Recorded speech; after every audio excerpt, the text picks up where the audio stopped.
अच्छे लोगों के साथ हमेशा बुरा क्यों होता है?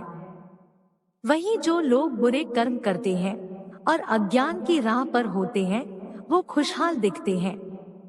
लोगों को उनके कर्मों का फल हमेशा मिलता है। आपने महसूस किया होगा कि जो लोग अच्छे कर्म करते हैं, वो परेशान रहते हैं, वहीं जो बुरे कर्म करते हैं, वो खुशी से रह रहे होते हैं। कि आखिर उन्हें इतनी परीक्षा क्यों देनी पड़ रही है, जबकि जो अधर्म की राह में है, वो खुश है और जिंदगी का लुत्फ उठा रहे हैं।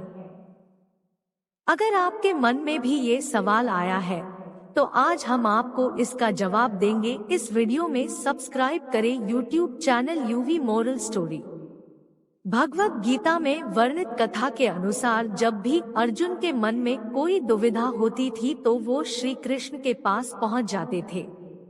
एक बार की बात है, अर्जुन भगवान श्री कृष्ण के समीप आकर कहा कि वो दुविधा में है और इसका जवाब वो श्री कृष्ण से चाहते हैं।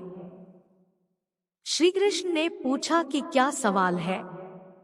अर्जुन ने कहा, मुझे ये जानना है कि अच्छे लोगों के साथ हमेशा बुरा ही क्यों होता है, वहीं बुरे लोग खुशहाल दिखते हैं।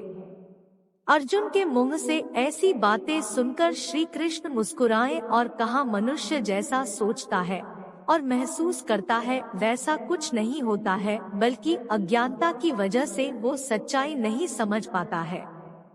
अर्जुन उनकी ये बात समझ नहीं पाए। इसके बाद श्री कृष्ण ने क्या कहा वो जानते हैं।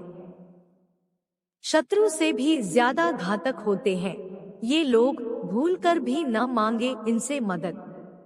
श्री कृष्ण ने अर्जुन से कहा, पार्थ मैं तुम्हें एक कथा सुनाता हूँ, उसे सुनकर तुम समझ जाओगे कि हर प्राणी को उसके कर्म के हिसाब से ही फल मिलता है।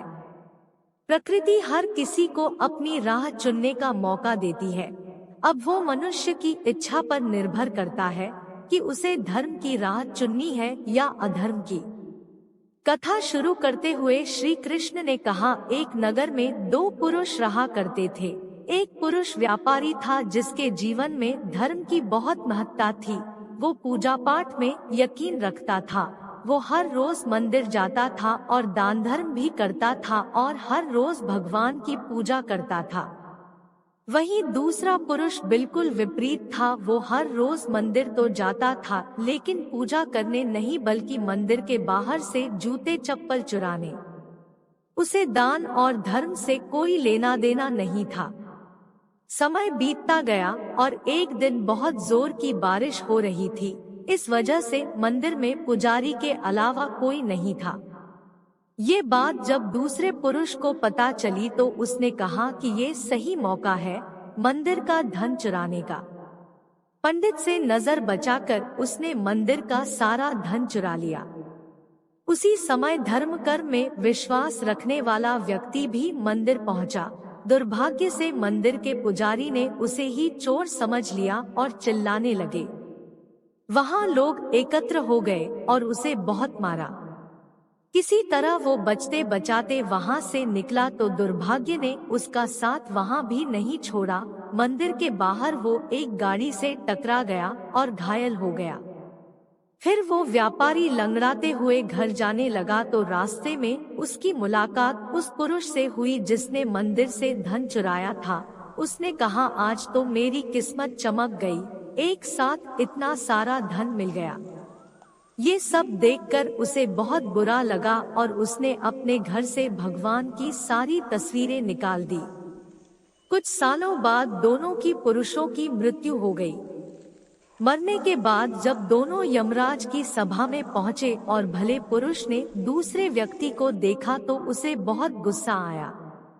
उसने क्रोधित होकर यमराज से पूछ ही लिया, मैं तो हमेशा अच्छे कर्म करता था, दान में विश्वास रखता था, उसके बदले जीवन भर मुझे अपमान और दर्द ही मिला और इस व्यक्ति को नोटों से भरी पोटली। आखिर ऐसा भेदभाव क्यों? इस पर यमराज ने कहा, पुत्र तुम गलत समझ रहे हो। जिस दिन तुम्हारी गाड़ी से टक्कर हुई थी वो दिन तुम्हारे जीवन का आखिरी दिन था, परंतु तुम्हारे अच्छे कर्मों की वजह से तुम्हारी मौत सिर्फ एक छोटी से चोट में बदल गई। तुम इस दुष्ट व्यक्ति के बारे में जानना चाहते हो। दरअसल इसके भाग्य में राजयोग था, मगर इसके कुकर्मों और अधर्म की वजह से वो सिर्फ एक छोटी सी धन की पोटली में बदल गया। प्रदोष व्रत में ऐसे करे भोले बाबा को प्रसन्न, पूरी होगी हर मनोकामना। कथा सुनाने के बाद श्री कृष्ण अर्जुन से कहते हैं, पार्थ, क्या अब तुम्हें तुम्हारे सवाल का जवाब मिल गया?